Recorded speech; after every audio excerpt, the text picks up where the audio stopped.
स्वामी भगवान की, भगवान की महामंगलकारी, महाकल्याणकारी चिन्हवाणी का अमृत झरना पावापुरी नगरी के बाहर हस्तिपाल राजा की रज्जुशाला में बह रहा था प्रभु महावीर के मुख से। पहले अध्ययन में प्रभु ने विनय शुद्ध अध्ययन के रूप में धर्म की मूलाधार विनय गुण का वर्णन किया। दूसरे अध्ययन में किस चीज का वर्णन किया? 22 परिसह। परिसह मतलब क्या? बोलिए, परिसह मतलब क्या? बिल्कुल सही जवाब। चारों ओर से आने वाले कष्टों को, दुखों को, बाधाओं को समभाव से सहन करना, इसका नाम होता है परिसह। कल के प्रवचन में हमने साधु के 3 लक्षण के बारे में चिंतन किया था। क्या करे, क्या करे, क्या करे, 3 चीजें करे वो साधु। भाइयों में से कोई बताएगा? हाँ, स्वाध्याय की बात नहीं थी, सहायता करे वो साधु, एक चीज। दूसरी बात, साधना करे वो साधु, बिल्कुल सही है। और तीसरी बात, वाह रे वाह, सहन करे वो साधु, साधना करे वो साधु और सहायता करे वो। ऐसे साधु भगवंतों के साधनामय जीवन की अनुमोदना की भावना दिल में ऐसी प्रगटाना कि आपको भी ऐसे साधनामय जीवन के स्वामी बनने का सौभाग्य उदय में है। दूसरे अध्ययन में परिसहों का वर्णन करने के बाद अब तीसरा अध्ययन आता है। सहन करे वो साधु, साधना करे वो साधु और सहायता करे वो साधु। अब आया तीसरा अध्ययन। तीसरे अध्ययन का नाम है चतुरंगीय। चतुरंगीय, चतुर मतलब 4, चातुर्मास बोलते हैं ना अपन, वो 4 महीने का एक टाइम पीरियड, इसलिए उसको कहते हैं अपन चातुर्मास। चतुर मतलब 4, अंगीय, अंग एक्चुअली चतुर का र और अंगीय का अ मिलकर पूरा र बन जाता है, इसलिए अध्ययन का नाम है चतुरंगीय। लेकिन शब्द तो है, जैसे हिमालय होता है ना, हिम प्लस आलय, हिमालय। जिनेश्वर, जिन प्लस ईश्वर प्लस इज इक्वल टू, वैसे ही चतुर प्लस अंगीय, अंगीय। चतुर अंग, 4 अंग है। परमात्मा ने अपने केवल ज्ञान की दिव्य ज्योति में दुनिया को देखा, दुनिया को जाना। आपको और मुझे तो है ना, इस दीवार के पीछे क्या है वो भी यहाँ खड़े खड़े दिखता है। कोई व्यक्ति हमारे बारे में मन में क्या विचार कर रहा है आपको और हमको पता चलता है, अंदाज लगा सकते हैं उसके एक्सप्रेशन से, उसकी बॉडी लैंग्वेज से, उसकी स्वभाव का पता होने से अपन अंदाज लगा सकते हैं। लेकिन 100% श्योरिटी के साथ अपन बोल सकते नहीं। लेकिन तीर्थंकर भगवान का जो ज्ञान होता है वो ज्ञान कैसा होता है? केवल ज्ञान। केवल मतलब मात्र एक ही ज्ञान काफी है, संपूर्ण ज्ञान, कंप्लीट ज्ञान। इंग्लिश में उसे कहते हैं ओमनी साइंस। क्या कहते हैं उसे? ओमनी साइंस, मतलब कंप्लीट नॉलेज, तीनों लोक का, तीनों काल का संपूर्ण ज्ञान। अब एक साधक प्रभु महावीर के समो शरण में जाकर पूछता है, प्रभु हमने दुनिया को देखा अपनी नजरों से, लेकिन आपने दुनिया को देखा केवल ज्ञान की नजर से। प्रभु हम तो मानते हैं कि सोना दुर्लभ है, हम तो मानते हैं कि रत्न दुर्लभ है, हम तो मानते हैं कि सच्चे मोती जवाहर माणिक ये दुर्लभ है, लेकिन प्रभु हमारा ज्ञान छोटा,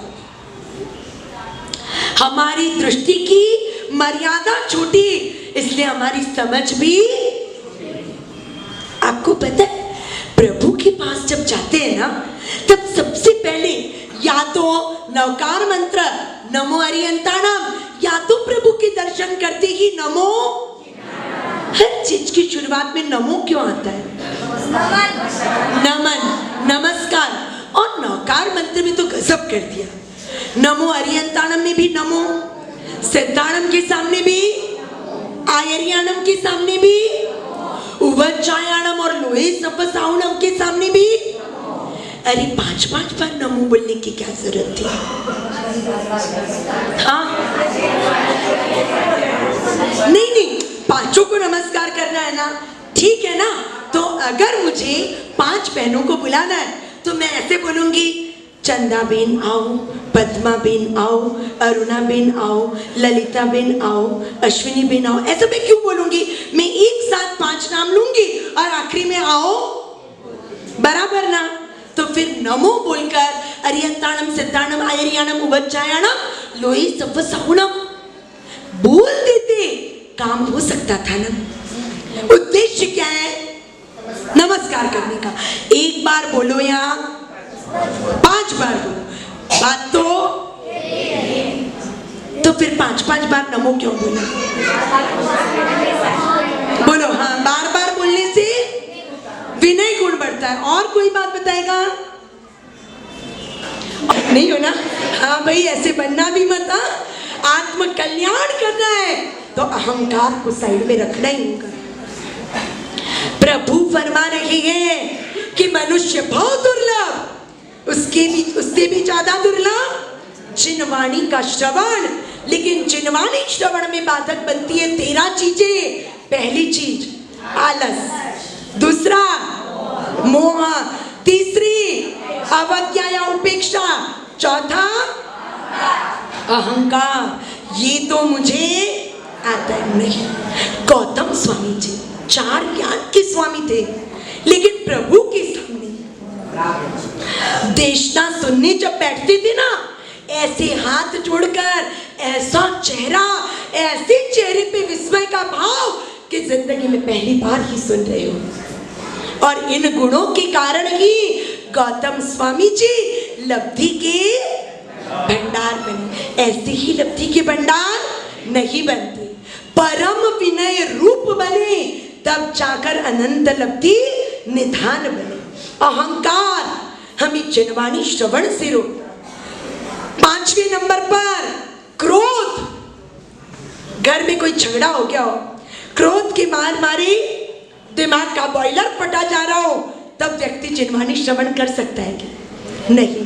शांत होगा तभी संत के पास जाकर पानी जैसी चीजें पा सकेगा। समझ में आई ना बात? शांत नहीं भी हो तो संत के पास तो आ सकते हैं, लेकिन पानी जैसा पा सकोगे या नहीं वो डाउटफुल है। 5वां कारण है क्रोध, और 6वां है प्रमाद। आप कहोगे आलस तो आ गया, तो प्रमाद क्या? प्रमाद का अर्थ सिर्फ आलस नहीं होता। प्रमाद का अर्थ होता है इंद्रियों के विषयों में एकदम मग्न हो गए, एकदम मस्त हो गए, पराधीन हो गए, तो भी जिनवाणी श्रवण करने की इच्छा होती। सीधी बात है ना। अब व्याख्यान में जाएंगे तो गर्मी लगेगी, घर पर शांति से बैठकर टीवी में टाइम पास कर लेते नहीं। प्रमाद आपको जिनवाणी श्रवण से वंचित रखेगा। 7वें नंबर पर कृपणता, कंजूसी। हाँ भाई, व्याख्यान की सभा में जाके बैठेंगे तो कुछ होता है ना, सभा में आके बैठते हैं और कोई भी नकरा अनाउंस होता है तो एक व्यवहार से, एक लज्जा से, एक भावना से भी अपन अपना नाम लिखा देते, अरे जाएंगे तो खर्चा करना पड़ेगा, उससे अच्छा जाओ ही मत। ये कृपणता जिन वाणी श्रवण से वंचित रखती है। 8वें नंबर पर भय, डर। किस चीज का डर? डर कई हो सकते हैं, डर कई हो सकते हैं। जिन वाणी श्रवण में अगर मैं मग्न हो गया और दुकान लेट खोली तो मेरा ग्राहक दूसरी जगह चले जाएगा। और बहनों को सबसे बड़ा भय होता है व्याख्यान में अगर लेट हो गया और काम वाली चले गई तो हे भगवान काम कौन करेगा। भय किसी भी प्रकार का भय हो सकता है, लेकिन भय जिन वाणी श्रवण से हमें वंचित रखता है। उसके आगे 9वां नंबर शोक। घर में कोई अनहोनी घटना घट गई, उस घटना को कुछ दिनों तक तो मन विचलित होता है, वो बात समझ में आती है, लेकिन उस घटना को जिन वाणी श्रवण में बाधक बनने देना नहीं होता है। इवन सोग भी चल रहा हो ना तो भी व्याख्यान में आने में कोई बाधा नहीं होती, भगवान के दर्शन पूजा करने में कोई बाधा नहीं होती। जो प्रथा चली है, जो परंपरा चली है, उसे सुधारने की जरूरत है। कई लोग तो धर्मनिष्ठा वाले होते, वो लोग तो आराधना में विक्षेप पढ़ने देते नहीं, लेकिन कुछ लोग व्यवहार को आगे करके धर्म से विमुख हो जाते। तो 9वां कारण है शोक और 10वां कारण है अज्ञान। उसका महत्व ही नहीं पता। जिन वाणी श्रवण कितनी दुर्लभ चीज है, इसका ज्ञान की नहीं, इसलिए सुनने का कोई पुरुषार्थ भी नहीं। ये तो कहना पड़ेगा अपने संग में जितनी जागरूकता भाइयों में जिन वाणी श्रवण के लिए होनी चाहिए, उतनी अभी तक पूरी आई नहीं है। क्या करना पड़ेगा उसके लिए? क्या करना पड़ेगा? बहनों को पुरुषार्थ करना पड़ेगा। सारी चंकू ध्यान से सुन लो, अपने अपने श्रीमान जी को, अपने अपने छगन जी को। हाँ, जिनके छगन जी बैठे हैं ना, उन्होंने एकदम प्राउडली ऐसे देखा कि मेरे छगन जी तो सभा में है। बिल्कुल सीधी बात है। जिनके नहीं आए आप उनको प्रेरित तो करो, आप उनको प्रेरित तो करो। अरे आप जो व्याख्यान में सुनते हो ना, उसके 3-4 पॉइंट, उसकी 3-4 पॉइंट घर पर जाकर सुनाओ। कोई कहानी, कोई चुटकुला, अरे कुछ नहीं याद रहे तो ये झंकू की यो तो मने आवे वाली स्टोरी सुना देना, लेकिन उनके मन में रुचि उत्पन्न करवाना जरूरी है। और भाइयों को भी कहूंगी, अपने मित्रों को, अपने परिचितों को जिन वाणी श्रवण के लिए तैयार कीजिए, क्योंकि जो सुनेगा उसका कल्याण होगा, जो खाना खाएगा उसका पेट, सीधी बात है ना। बहनें खाना खा ले और भाइयों का पेट भर जाए, ऐसा होता है क्या? नहीं ना। तो जो खाना खाएगा उसका पेट भरेगा, जो धर्म आराधना करेगा उसके कर्म कटेंगे। 10वां अज्ञान और 11वां कारण है विक्षेप। 11वां कारण है विक्षेप। कोई भी कारण से मन चंचल हो जाता है, व्यग्र हो जाता है, डिस्टर्ब हो जाता है, तो सबसे पहले अपन किसको कट करते हैं? अब मेहमान आने वाले, काम बहुत है, सबसे पहले व्याख्यान और दूसरे नंबर पर प्रभु की पूजा, यही कट होते। नहाना धोना खाना पीना बराबर चलता है। विक्षेप आने पर जिन वाणी श्रवण से व्यक्ति वंचित हो जाता है। और 12वां कारण है कुतूहल। कुतूहल। कल अनुपमा में स्टोरी कहां तक पहुंची